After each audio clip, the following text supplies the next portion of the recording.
Donald Trump, एक नाम जो दुनिया भर में हर किसी की जुबान पर है। मगर क्या आपको पता है कि 1990 में ट्रम्प के पास करोड़ों डॉलर्स का कर्ज था और फिर भी वो आज दुनिया का सबसे रिकॉग्नाइजेबल और पावरफुल लोगों में से एक कैसे बन गया? एक इंसान जिनके लिए कंट्रोवर्सीज और हेडलाइंस कोई नई बात नहीं थी, कि कैसे पॉसिबल हुआ कि उनके नाम से इतना बड़ा एम्पायर खड़ा हो गया। एक ऐसा इंसान जिसको लोग या तो पसंद करते हैं या नफरत करते हैं, पर इग्नोर तो कभी नहीं करते। कैसे एक रियल एस्टेट टाइकून दुनिया की सबसे पावरफुल कुर्सी पर पहुंच गया। ये कहानी एक ऐसे इंसान की जो शुरू होती है एक प्रिविलेज फैमिली से और पहुंचती है व्हाइट हाउस के गेट तक। डोनाल्ड जॉन ट्रम्प का जन्म हुआ था 14 जून 1946 को क्वींस, न्यूयॉर्क में, एक ऐसे घर में जहां से उनके सपने और एम्बिशंस दोनों ही स्टार्ट हुए। उनके फादर फ्रैंक ट्रम्प न्यूयॉर्क के एक सक्सेसफुल रियल एस्टेट डेवलपर थे, जिनके इन्फ्लुएंस ने डोनाल्ड के माइंड में अर्ली एज से ही बिजनेस की दुनिया के सपने भर दिए। ट्रम्प को अपने फादर का पूरा सपोर्ट और मेंटरशिप मिला, लेकिन उस सपोर्ट के साथ एक स्ट्रिक्ट डिसिप्लिन और हाई एक्सपेक्टेशंस भी आई, एक चीज जो उनके अर्ली इयर्स में क्लियरली सेट हो गई थी। ट्रम्प फैमिली में फेलियर का कोई स्कोप नहीं था। ट्रम्प के फादर ने उन्हें स्ट्रिक्ट डिसिप्लिन और हाई स्टैंडर्ड्स के साथ बड़ा किया, जो आगे उनके बिजनेस एथिक्स में क्लियरली दिखाई दिया। अपनी टीनेज में जब ट्रम्प डिसिप्लिन के इशू से गुजर रहे थे, तब उनके फादर ने उन्हें न्यूयॉर्क मिलिट्री एकेडमी में भेज दिया। वहाँ पे ट्रम्प ने लीडरशिप और डिसिप्लिन के इंपॉर्टेंट लेसन सीखे, जो उनके बोल्ड और डेयरिंग नेचर के साथ परफेक्टली ब्लेंड हुआ। उसके बाद यूनिवर्सिटी ऑफ पेंसिल्वेनिया के वॉर्टन स्कूल ऑफ फाइनेंस से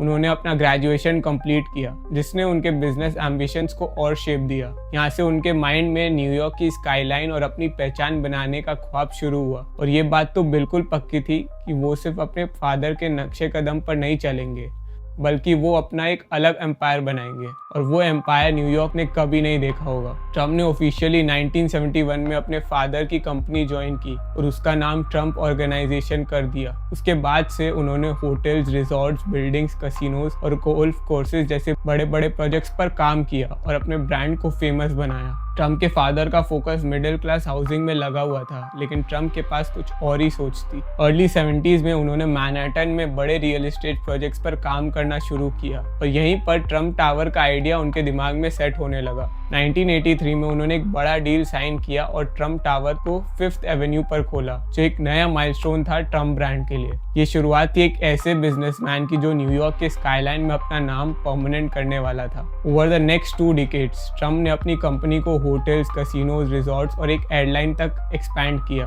लेकिन ये जर्नी इतनी आसान नहीं थी। उन्होंने कई फाइनेंशियल क्राइसिस का सामना किया, जिसमें 90s में बैंकरप्सी भी शामिल थी। आपने सुना होगा उनके कैसीनोज और होटल्स का नाम, लेकिन वो 1991 से 2019 के बीच 6 बार बैंकरप्सी फाइल कर चुके हैं। और ये सब के बावजूद ट्रम्प ने अपने आप को ब्रांड बना के रखा और ऐसे दिखाया कि वो हमेशा सक्सेसफुल है। बैंकरप्सी की न्यूज़ ने उनकी रेपुटेशन को ज़रूर डैमेज किया, लेकिन ये उनका एंड नहीं था। ट्रम्प के लिए हमेशा बात थी कमबैक की।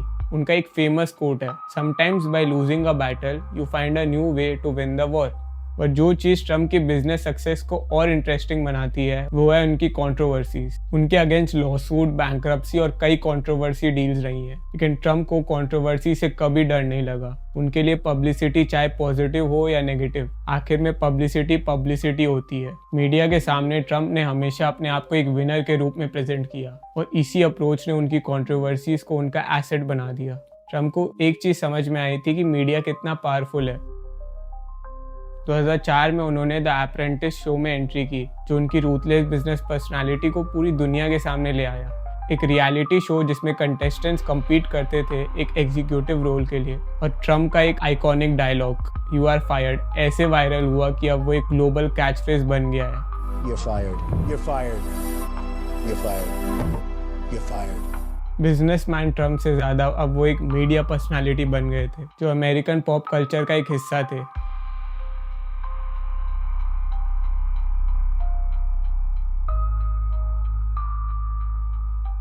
रियलिटी टीवी के थ्रू ट्रम्प ने अपने इमेज को ऐसे बोल्ड, स्ट्रेट फॉरवर्ड लीडर की तरह बनाया जो रिस्क लेने से कभी नहीं डरते। They're bringing drugs, they're bringing crime, they're rapists, and some, I assume, are good people.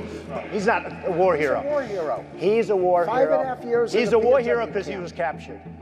I like. Public ने ट्रम्प के इस नए अवतार को पसंद किया और उनका इन्फ्लुएंस बिजनेस वर्ल्ड से मीडिया वर्ल्ड तक बढ़ता चला गया और उस समय ट्रम्प वेल्थ और पावर का एक बड़ा नाम बन गए थे। द अप्रेंटिस ने ट्रम्प को एक अमेरिकन सुपरस्टार बना दिया, लेकिन बिहाइंड द सीन्स वो एक फॉलोइंग भी बना रहे थे जो उनके अंदाज और उनकी बोल्ड बातें को पसंद करता था। पर एक और चीज हुई, ट्रम्प ने अपनी पॉलिटिकल एम्बिशंस को भी स्लोली बिल्ड करना स्टार्ट किया। द अप्रेंटिस के सक्सेस ने उन्हें अमेरिका के हर घर तक पहुंचाया और उसका फायदा वो अगले कुछ सालों में उठाने वाले थे। 2015 में जब ट्रम्प ने प्रेसिडेंशियल कैंडिडेसी अनाउंस किया तो दुनिया शॉक रह गई। बहुत लोग ने इसे सिर्फ एक पब्लिक स्टंट कहा, लेकिन जब उनका कैंपेन और उनका slogan make America great again लोगों तक पहुंचा तो उन्होंने अपनी पॉपुलैरिटी को एक्सपोनेंशियल राइज में देखा। ट्रेडिशनल पॉलिटिशियंस के ऑपोजिट ट्रम्प ने रॉ और अनफिल्टर्ड लैंग्वेज के साथ पब्लिक को डायरेक्टली एड्रेस किया। You gotta see this guy. Oh, I don't know what I said. I don't remember.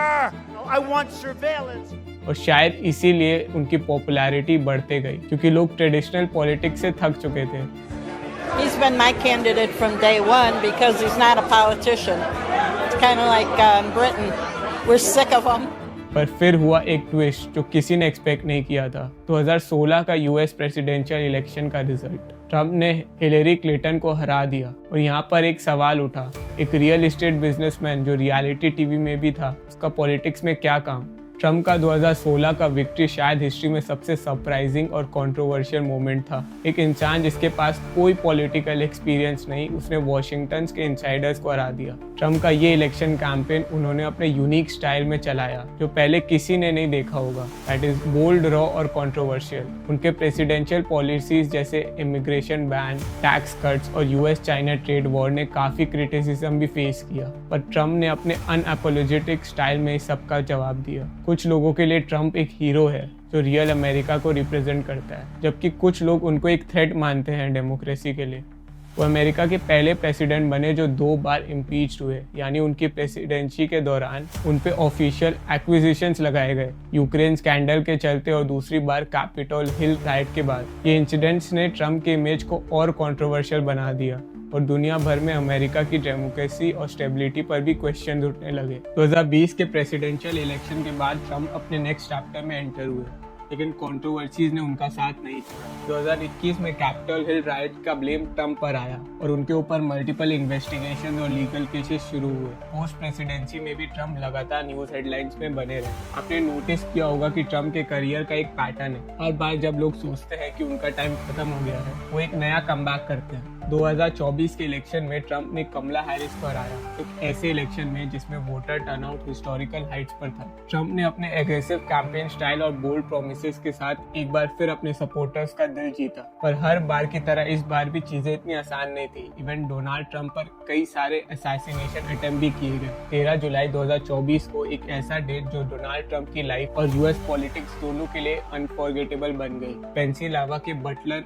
शहर में एक ओपन एयर रैली के दौरान एक गनमैन ने ट्रम्प पर जानलेवा हमला किया। शूटर थॉमस मैथ्यू क्रूक्स पास की ही एक बिल्डिंग के रूफ से 8 शॉट्स फायर करते हैं और एक बुलेट ट्रम्प के अपर राइट ईयर को गेज करता चला गया। इस अटैक में एक ऑडियंस मेंबर की डेथ हुई और 2 लोग क्रिटिकली इंजर्ड भी हुए। ट्रम्प के ऊपर यह अटैक यूएस सीक्रेट सर्विस की सबसे बड़ी सिक्योरिटी फेलियर माना जा रहा था, रोनाल्ड रेगन असैसिनेशन अटेम्प्ट के बाद से। गोली फायर्ड होते ही ट्रम्प अपने पोडियम के पीछे कवर लेने लगे, जब उनके अराउंड सीक्रेट सर्विस एजेंट्स ने शील्ड बना दी। उनका ब्लडेड ईयर और रैली के अटेंडेंट्स के सामने फिस्ट पंप करते हुए का मोमेंट जल्दी वायरल हो गया। ट्रम्प को हॉस्पिटल में ट्रीट किया गया और 2 दिन के बाद उन्होंने पब्लिक नेशनल कन्वेंशन में स्टेज पर अपीयरेंस दिया, एक बैंडेज ईयर के साथ। और इंटरेस्टिंग बात यह है कि इन सब से डोनाल्ड ट्रम्प की इमेज और भी ज्यादा स्ट्रॉन्ग हो चुकी थी। उन्होंने क्लियर किया कि वो इस बार बॉर्डर सिक्योरिटी पर और ज्यादा एग्रेसिव होने वाले हैं और जॉब्स वापस अमेरिका में लाने के लिए नए इकोनॉमिक पॉलिसीज इंप्लीमेंट करेंगे।